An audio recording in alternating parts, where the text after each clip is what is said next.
Hello everyone, welcome back to my YouTube channel. आज इस session में हम डिस्कस करने वाले हैं 23 जनवरी के करंट अफेयर्स क्विज। चैनल पे आप लोग नए हैं तो चैनल को सब्सक्राइब कर लें, वीडियो अच्छी लगे तो वीडियो को लाइक कर दें, अपने दोस्तों के साथ भी शेयर करें। आज हमारा फर्स्ट क्वेश्चन है, with reference to Subhash Chandra Bose and the Indian National Congress consider the following statements. So यहाँ पे हमने सुभाष चंद्र बोस से एंड इंडियन नेशनल कांग्रेस से रिलेटेड करेक्ट स्टेटमेंट्स बतानी है। सो स्टेटमेंट 1 है, he was elected as the president of Congress twice at the Haripura session in 1938 and Tripuri session in 1939। So यहाँ पे स्टेटमेंट 1 जो है ये हमारी बिल्कुल करेक्ट स्टेटमेंट है।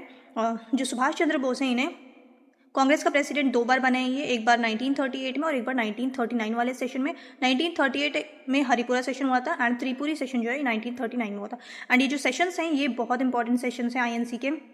इन सेशंस में जो भी इंपॉर्टेंट पॉइंट्स हैं, ठीक है, ये सारी चीज़ें आपको पढ़ के जाना है बहुत अच्छे से, और कौन प्रेसिडेंट थे कौन से सेशन में, तो ये सारी चीज़ें आपने पूरे बहुत अच्छे से रिवाइज करनी है। स्टेटमेंट 1 बिल्कुल करेक्ट है। सेकेंड स्टेटमेंट है, in the Haripura session, he proposed the setting up of a national planning committee with Jawaharlal Nehru as its chairman. So यहाँ पे सेकंड स्टेटमेंट भी हमारी बिल्कुल करेक्ट है। मैंने आपको अभी बताया कि जितने भी सेशंस हैं उसके इंपॉर्टेंट पॉइंट्स जो हैं, क्या डिस्कशन हुई थी, क्या चीज़ें हुई थी, कौन से डिसीजंस लिए गए थे और कौन सा सेशन किस लिए हुआ था, तो ये सारी चीज़ें आपने पढ़ के जाना है, बहुत इंपॉर्टेंट है। फर्स्ट एंड सेकंड जो है बिल्कुल करेक्ट है। थर्ड है, he resign from the Congress presidency at the Tripuri session due to ideological differences with Mahatma Gandhi regarding the use of violence. So यहाँ पे थर्ड स्टेटमेंट जो है ये हमारी इनकरेक्ट है।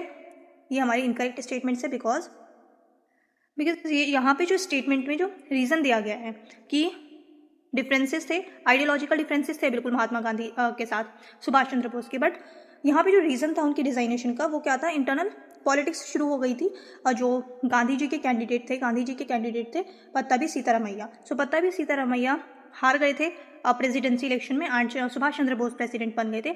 उसकी वजह से इंटरनल कॉन्फ्लिक्ट जो है वो स्टार्ट हो गया था, इंटरनल पॉलिटिक्स स्टार्ट हो गई थी, दैट्स वाई उन्होंने रिजाइन कर दिया था। सो यहाँ पे थर्ड स्टेटमेंट जो है ये हमारी इनकरेक्ट हो जाएगी। हमारा राइट आंसर जो है वो हो जाएगा 1 and 2 only. So option A is the right answer.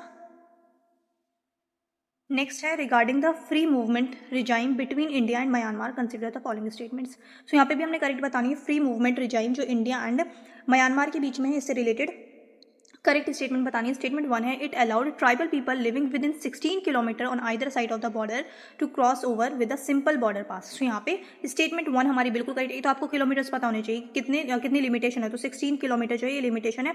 इतने डिस्टेंस पे अलाउ कर रखा है दोनों ही साइड से कि एक बॉर्डर पास, सिंपल बॉर्डर पास लेकर के दोनों एक दूसरे की कंट्री में विजिट कर सकते हैं, म्यांमार के लोग भी एंड इंडिया के लोग भी, विद इन 16 किलोमीटर। तो यहाँ पे स्टेटमेंट 1 बिल्कुल करेक्ट है।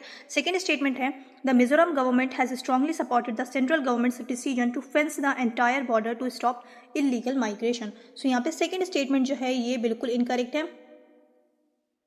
यहाँ पे सेकेंड स्टेटमेंट इनकरेक्ट हो जाती है।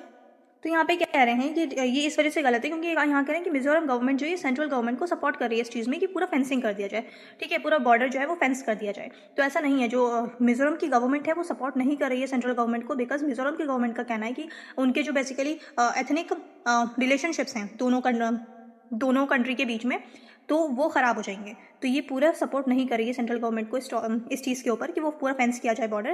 दैट्स वाई यहाँ पे स्टेटमेंट 2 जो है ये हमारी इनकरेक्ट हो जाती है।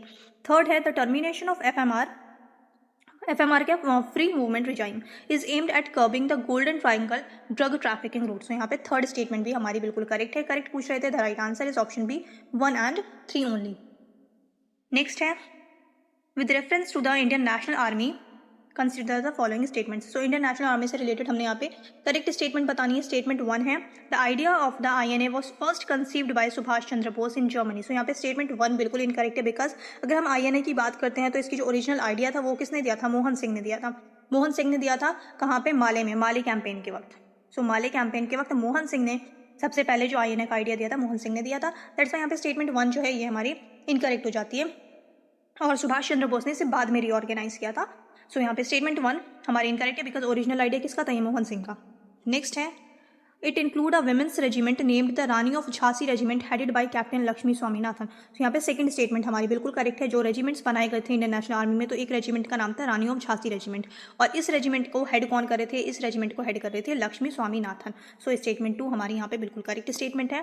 थर्ड है, द INA ट्रायल्स 1945 एक तो ये आपको ईयर बहुत इंपॉर्टेंट है, जो 1940 से लेकर के 47 के बीच में जितने भी इंसिडेंट हुए हैं वो सारे बहुत इंपॉर्टेंट है। 1940 टू 47 ये वाला जो पीरियड है, बहुत सारी चीज़ें हुई हैं इसमें और आपको हर चीज़ पता होनी चाहिए, बहुत इंपॉर्टेंट है, मोस्ट मोस्ट मोस्ट इंपॉर्टेंट है, यहाँ से बहुत सारे क्वेश्चंस बनते हैं। सो ये जो यहाँ पे थर्ड हो जाता है, INA trials 1945 were held at the Red Fort in Delhi and were defended by lawyers like Bhulabhai Desai and Tej Bahadur Sapru. यहाँ पे थर्ड स्टेटमेंट जो है ये हमारी बिल्कुल करेक्ट स्टेटमेंट है। राइट आंसर हमारा हो जाएगा option B 2 and 3 only. Correct पूछ रहे थे, दैट्स वाई 2 एंड 3 जो होगा राइट आंसर होगा। फर्स्ट हमारी इनकरेक्ट थी बिकॉज ओरिजिनल आइडिया किसका था, मोहन सिंह का। नेक्स्ट है ऑपरेशन संकल्प। ऑपरेशन संकल्प किससे रिलेटेड है, ये हमने बार बार डिस्कस कर रहे हैं कंटिन्यूसली, न्यूज़ में है ये। तो ऑपरेशन संकल्प जो है ये मैरीटाइम सिक्योरिटी के लिए है। सो यहाँ पे जो हमारा राइट आंसर है वो है Indian navy's maritime security operations in the Gulf of Oman and Persian Gulf. ये एरिया भी आपको पता होना चाहिए कहाँ, गल्फ ऑफ ओमान में एंड पर्शियन गल्फ में। सो ऑप्शन बी जो है ये राइट आंसर हो जाएगा। नेक्स्ट है consider the following statements regarding the Red Sea and its surrounding geography. So Red Sea बहुत ज़्यादा न्यूज़ में है कंटिन्यूसली, ये आपको पता होना चाहिए, बहुत इंपॉर्टेंट है। सो फर्स्ट है statement the Red Sea is connected to the Mediterranean Sea through the Suez Canal. So यहाँ पे स्टेटमेंट 1 जो है ये हमारी बिल्कुल करेक्ट स्टेटमेंट है। स्टेटमेंट 1 हमारी बिल्कुल करेक्ट है, जो रेड सी है ये मेडिटेरेनियन सी से कनेक्ट करता है किसके थ्रू, सुएज कैनाल के थ्रू। सो यहाँ पे स्टेटमेंट 1 करेक्ट है। सेकंड है it is bordered by Egypt to the west and Saudi Arabia to the east. So ये भी बिल्कुल करेक्ट है। रेड सी के ये रेड सी है, रेड सी के वेस्ट में क्या है, इजिप्ट है, रेड सी के ईस्ट में क्या है, यहाँ पे सऊदी अरेबिया है। सो यहाँ पे बिल्कुल ठीक है ये स्टेटमेंट भी। थर्ड स्टेटमेंट है the Bab el Mandeb strait connects the Red Sea to the Persian Gulf. So यहाँ पे थर्ड स्टेटमेंट की अगर हम बात करें तो थर्ड स्टेटमेंट हमारा बिल्कुल इनकरेक्ट है, बिकॉज बाबल मंडेब स्ट्रेट जो है वो कनेक्ट करता है रेड सी को किससे, गल्फ ऑफ एडन से। गल्फ ऑफ एडन से वो करता है, ना कि पर्शियन गल्फ से। पर्शियन गल्फ से कनेक्ट नहीं करता है ये बाबल मंडेब जो है, बाबल मंडेब स्ट्रेट ये रेड सी को कनेक्ट करता है गल्फ ऑफ एडन से। तो यहाँ पे थर्ड स्टेटमेंट जो है ये हमारी इनकरेक्ट हो जाएगी। और पर्शियन गल्फ भी हमने डिस्कस किया था, पर्शियन गल्फ को जो कनेक्ट करता है वो क्या है, पर्शियन गल्फ के लिए वहाँ पे स्ट्रेट ऑफ हॉर्मुज इंपॉर्टेंट है, strait of Hormuz. So right answer है हमारा option A 1 and 2 only. Next है with reference to direct taxes in India consider the following statements. So direct taxes से related हमने यहाँ पे करेक्ट स्टेटमेंट बतानी है। स्टेटमेंट 1 है the income tax and corporate tax together contribute more than 90% of the total direct tax revenue of the central government. So यहाँ पे statement 1 हमारी बिल्कुल करेक्ट स्टेटमेंट है। जो इनकम टैक्स है एंड कॉर्पोरेट टैक्स है, ये दोनों टैक्स मिला के जो है कितना कंट्रीब्यूट करते हैं, 90%। 90% जो टैक्स होता है वो इनकम टैक्स से आ रहा होता है एंड कॉर्पोरेट टैक्स से है 90% जो सेंट्रल गवर्नमेंट कलेक्ट करती है। तो यहाँ पे स्टेटमेंट 1 बिल्कुल करेक्ट है। सेकंड स्टेटमेंट है the tax to GDP ratio of India has consistently declined over the last 5 years due to corporate tax cuts. So यहाँ पे सेकंड स्टेटमेंट हमारी इनकरेक्ट हो जाएगी, बिकॉज अगर हम कुछ पिछले सालों की बात करें तो ये बेसिकली क्या हुआ है, ये इंक्रीज हुआ है, ठीक है, डिक्रीज नहीं हुआ है। सो यहाँ पे सेकंड स्टेटमेंट हमारी इनकरेक्ट हो जाएगी। टैक्स टू जीडीपी रेशियो जो है इंडिया का वो कंसिस्टेंटली डिक्लाइन क्या है, यहाँ पे वो डिक्लाइन नहीं हुआ है, ये इंक्रीज हुआ है लास्ट 5 years में।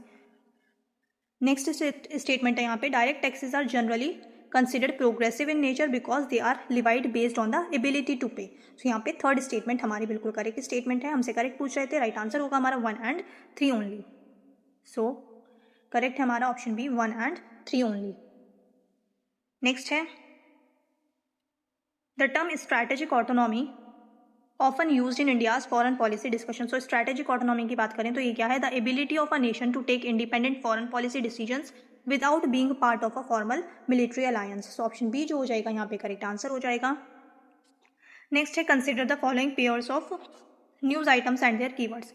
सो यहाँ पे DOGE क्या है, DOGE, SSDE and mule account. So mule account हमने पहले भी डिस्कस किया था। सो यहाँ पे अगर हम बात करते हैं फर्स्ट पेयर की, सो DOGE ये एडमिनिस्ट्रेटिव एफिशिएंसी है यूएस गवर्नमेंट का। SSDE क्या है, propose classification for big tech in the digital competition bill. ये भी बिल्कुल ये हमने अभी डिस्कस किया था कल परसों में। म्यूल अकाउंट क्या है, dormant bank accounts use for जो फाइनेंशियल फ्रॉड के लिए यूज करते हैं। सो यहाँ पे तीनों ही पेयर जो है हमारे बिल्कुल करेक्ट हैं। करेक्टली मैच पूछ रहे थे, राइट आंसर हो जाएगा ऑल 3। नेक्स्ट है with reference to the Shompean tribe, which of the following statements is or are correct? So statement 1 है they are Mongoloid tribe found primarily in the Little Andaman Island। So यहाँ पे हमने पहले भी discuss किया था, ये फर्स्ट स्टेटमेंट हमारी इनकरेक्ट है। शॉम्पेन जो है ये ग्रेट निकोबार आइलैंड में मिलते हैं, लिटिल अंडमान में नहीं मिलते। दैट्स वाई स्टेटमेंट 1 जो है ये हमारी इनकरेक्ट है। सेकेंड है they are classified as a PVTG, so यहाँ पे ये करेक्ट है। जो शॉम्पेन ट्राइब है ये पर्टिकुलरली वल्नरेबल ट्राइबल ग्रुप है, सो सेकेंड स्टेटमेंट हमारी करेक्ट हो जाती है। They are hunter gatherers who largely depend on forest produce for their livelihood, so यहाँ पे थर्ड जो है ये भी बिल्कुल करेक्ट स्टेटमेंट है। हाँ, ये जो शॉम्पेन ट्राइब है ये basically Hunter gatherer society and ये पूरी तरीके से फॉरेस्ट प्रोड्यूस के ऊपर डिपेंड है। तो यहाँ पे 2 और 3 जो हो जाएगा ये हमारा राइट आंसर हो जाएगा। So option B is the right answer, 2 और 3 only. The world economic situation and prospect 2026 report is release by, so मैंने आपको पहले ही बताया था कि रिपोर्ट एंड ऑर्गेनाइजेशन जो है ये बहुत इंपॉर्टेंट पार्ट है।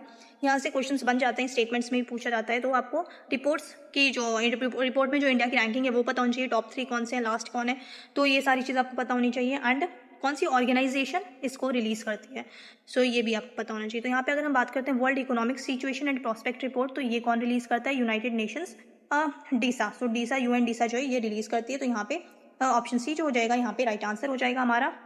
आई होप आप लोगों ने अच्छे से प्रैक्टिस की होगी। चैनल पे आप लोग नए हैं तो चैनल को सब्सक्राइब कर लें, वीडियो अच्छी लगी तो वीडियो को लाइक कर दें। अब मिलते हैं नेक्स्ट सेशन में।